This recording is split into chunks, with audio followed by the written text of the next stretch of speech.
उम्मीद है आप ठीक होंगे, खैरियत से होंगे। तैयब बलोच आपकी खिदमत में आप फिर से हाजिर है जी। आज जो हम डिस्कस कर रहे हैं वो सबसे अहम मामला है और ये मामला जुड़ा हुआ है सानिया 9 मई के मुल्ज़मान से बरह रास्त।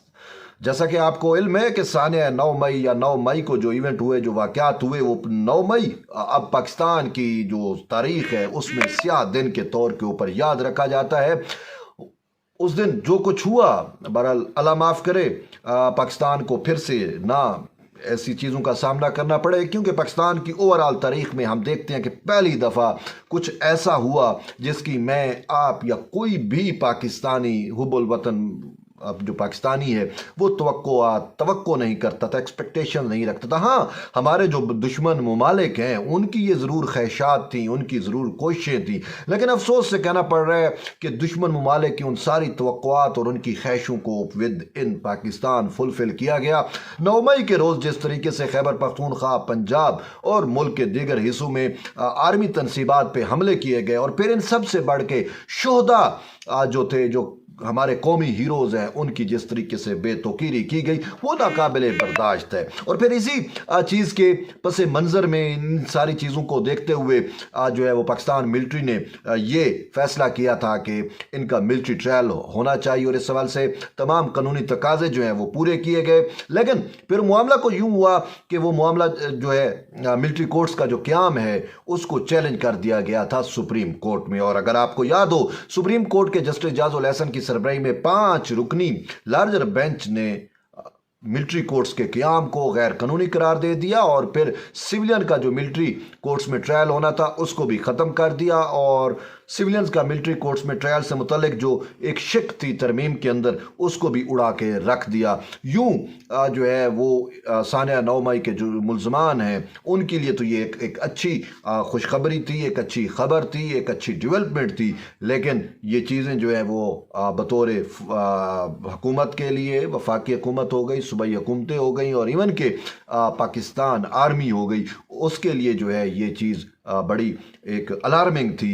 और तभी उन्होंने फ़ैसला किया कि सुप्रीम कोर्ट में हम इस फैसले के ख़िलाफ़ जो है वो अपीलें दायर करेंगे। तो अब अहम ख़बर जो आपसे शेयर करनी है वो ये है कि अपीलें बाकायदा तौर के ऊपर दायर हो चुकी हैं।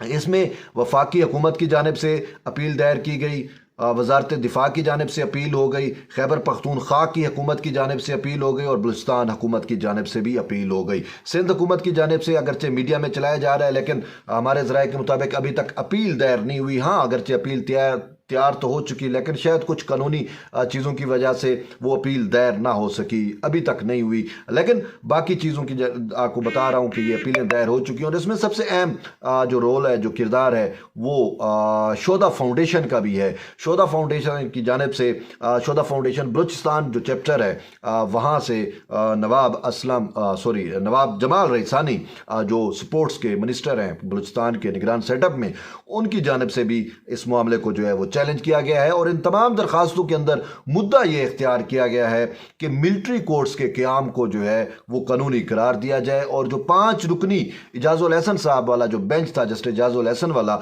उस बेंच के फैसले को गैर कानूनी करार दिया जाए। और ये कहा गया है कि वो फैसला हक़ाइक़ के मुनाफी है। वो फैसला देते हुए उन्होंने हक़ाइक़ नहीं देखे, उन्होंने तमाम चीज़ों को मलूज़ खातिर नहीं रखा और साथ साथ ये भी कहा गया कि पार्लिमान ने ये कानून साजी की थी, पार्लिमान ने ये इख्तियार दिए थे, तो पार्लिमान का इख्तियार सुप्रीम है, तो सुप्रीम कोर्ट कैसे इस चीज़ों को उड़ा के रख सकती है। और फिर यहाँ तक भी कहा गया कि वो जो बेंच है जिसने ये फैसला दिया वो बेंच ही गैर कानूनी है, उस बेंच का वजूद दुरुस्त नहीं है। और इस तरीके से जो सिविलियंस का ट्रायल है वो जो शिक उड़ाई गई है कि सिविलियन क्या फौजी अदालतों में ट्रायल नहीं हो सकता, उस शिक को भी जो है वो बहाल किया जाए।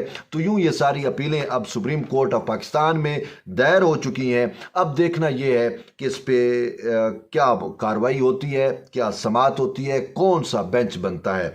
लेकिन मैं एक बात वाज़े करता चलूँ कि अभी तक मिलिट्री कोर्ट्स को कलअदम करार देने का जो सुप्रीम कोर्ट का फैसला था वो अभी तक शॉर्ट फैसला है, डिटेल जजमेंट अभी तक नहीं आई।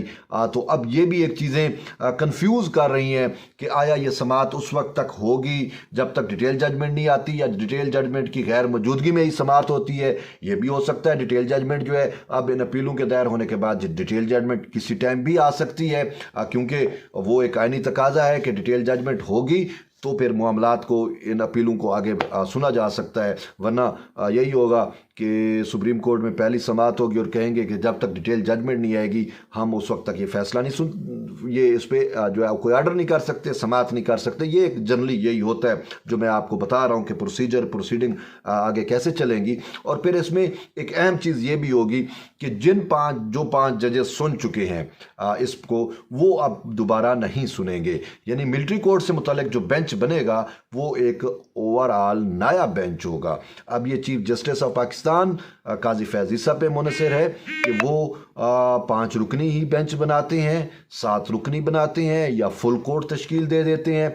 लेकिन अगर फुल कोर्ट भी तश्कील दिया गया तो वो जो 5 जज फैसला दे चुके हैं, जो इसको सुन चुके हैं, वो नहीं होंगे। इस टाइम सुप्रीम कोर्ट में 16 जज हैं, तो आप 6 को निकाल दें, 5 को निकाल दें तो बाकी कितने बच गए? तो वो जज जो बाकी बचते हैं 11 जज, तो वो बैठ के भी इस मामले को सुन सकते हैं, क्योंकि ये मामला बड़ा अहम है। और इस सवाल से सुप्रीम कोर्ट के भी मुतअद्दिद फैसले मौजूद हैं जिसमें मिलिट्री कोर्ट्स के वजूद को जायज़ करार दिया गया। और इवन के सिविलियन ट्रायल, ये ब्रिगेडियर FB अली वाला एक केस है, उसको बड़ा कोर्ट किया जाता है, 1975 का शायद ये केस है जिसमें इसको जायज़ करार दिया गया है। अब देखना ये है कि इस मामले को सुप्रीम कोर्ट अब कैसे लेके चलती है।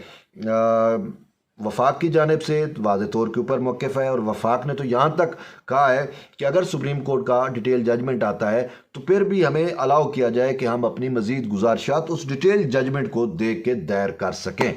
ये बड़ी इंपॉर्टेंट चीज़ है। और इसके बाद मेन चीज़ यही है कि सानिया 9 मई हुआ तो उसके मुल्ज़मान को ट्रायल की इजाज़त दी जाए। लेकिन साथ साथ ये भी इन अपीलों में कहा गया है कि पाकिस्तान जो ख़ुद एक दहशतगर्दी का शिकार रहा है, और दुनिया की तकरीबन 36 से ज़्यादा ममालिक ऐसे हैं जहाँ पे मिलिट्री कोर्ट्स का वजूद है। और मिलिट्री कोर्ट्स का तो यूँ तो शायद हर मुल्क में होगा, लेकिन सिविलियन का वहाँ पे मिलिट्री ट्रायल भी होता है। अब इसमें एक चीज़ है कि इन्होंने तो कह दिया कि सिविलियन का मिलिट्री ट्रायल नहीं हो सकता। बात यह है कि अगर कोई सिविलियन जासूसी में मुलव्वस हो, जैसे कुलभूषण यादव है, तो इस टाइप की चीज़ें, तो फिर आप उनको कैसे जस्टिफाई करेंगे? तो बहुत सारी कानूनी चीज़ें मौजूद हैं। तो तभी वफाकी हुकूमत की जानिब से, वजारत दिफा की जानिब से, खैबर पख्तूनख्वा की हुकूमत की जानिब से, बलूचिस्तान हुकूमत की जानिब से और शोधा फाउंडेशन की जानिब से सुप्रीम कोर्ट में इंट्रा कोर्ट्स अपील दायर की गई हैं।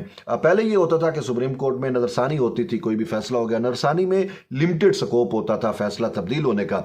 लेकिन supreme court practice and procedure act के आने के बाद अब कोई भी जो सुप्रीम कोर्ट फैसला देती है, जो खासकर 184(3) के तहत जो दरखास्तें आती हैं उन पे, तो उसमें फिर इंट्रा कोर्ट्स अपील हो जाती हैं, जैसे हाई कोर्ट्स में होता है। तो पहले ये सुप्रीम कोर्ट में नहीं था। तो अभी इसी वजह से अब ये चीज़ तक़वियत पकड़ रही है कि मिलिट्री कोर्ट्स को कलअदम करार देने का जो फैसला है, हो सकता है कि वो फ़ैसला रोल बैक हो जाए। बहरहाल यही इस्तदाएँ की गई हैं इन तमाम दरखास्तों में, इन तमाम अपीलों में, कि मिलिट्री कोर्ट्स के वजूद को जो है वो जायज़ करार दिया जाए, फ़ैसला गैर कानूनी करार दिया जाए, या फ़ैसले को कलअदम करार दिया जाए। अब देखते हैं इस पर मामलात कैसे चलेंगे। तो मैंने आपको सारी चीज़ें तकरीबन इससे जुड़ी हुई बता दी। बहरहाल जुड़े रहिए तैयब बलोच के साथ। मिलते हैं एक नई वीडियो में, तब तक इजाज़त दें। अल्लाह हाफ़िज़।